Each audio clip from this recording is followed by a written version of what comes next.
Əsrlərdir insanların dərdlərinə çarə olan bir bitki var, amma çoxları onun gücündən xəbərsizdir. Sadəcə bir fincan çayı ilə yuxusuzluğu aradan qaldıra, mədə ağrılarını sakitləşdirə və hətta immunitetinizi gücləndirə bilərsiniz. Bu videoda adi cirəgülünün faydasından danışacağam. Dəyərli izləyicilər, videoların analitikasına baxanda çox az adamın abunə olduğunu görürəm. Bizə dəstək olmaq üçün videoya abunə olub bildirimləri açmağı unutmayın. Adi cirəgülü müxtəlif mədəniyyətlərdə xörəklərə qatılır. Xüsusilə yuxusuzluq zamanı müsbət nəticə verir. Həzm prosesini yaxşılaşdırır. Qusma, ürəkbulanma, ishal, qarın ağrısı, qaz problemi, spazm yaradan qaz, qastrit kimi mədə-bağırsaq traktı problemlərinin həllində böyük rol oynayır.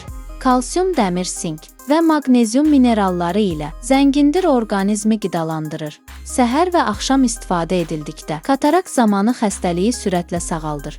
Yatmamışdan qabaq adi cirəgülü çayı içmək yuxu problemlərini həll edir. Bronxit, astma, uzunmüddətli öskürək zamanı orqanizmi qüvvətləndirir.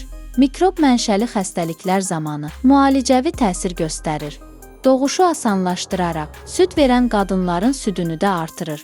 Amma bitkinin istifadəsindən qabaq həkimlə məsləhətləşmək lazımdır. Bəlğəmgətiricidir. Adi cirəgülü yağı isə qrip və sinusit müalicəsində olduqca faydalıdır. Adi cirəgülü yağı sayəsində səpkilərdən və sızanaqlardan yaxa qurtara bilərsiniz. Dəmləməsi ilə edilən qarqara ağızda əmələ gələn pis qoxuları yox edir. İltihabları aradan qaldırır. Uşaqlarda qaz və mədə problemləri zamanı olduqca təsirlidir. Adi cirəgülü yağının sakitləşdirici və rahatladıcı təsirləri var. Ani qəzəb zamanı özünə gəlmək üçün insanın ən yaxın köməkçisinə çevrilir. Afrodizyak təsirə malikdir. Kişilərin andropoz dönəmlərini daha rahat keçirməsini təmin edir.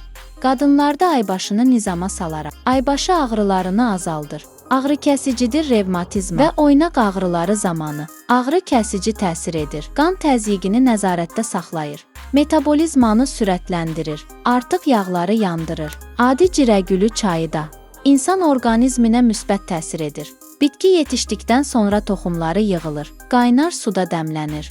Çayı dadlandırmaq üçün içərkən içinə bal əlavə edə bilərsiniz. İsti-isti içilməsi tövsiyə edilir.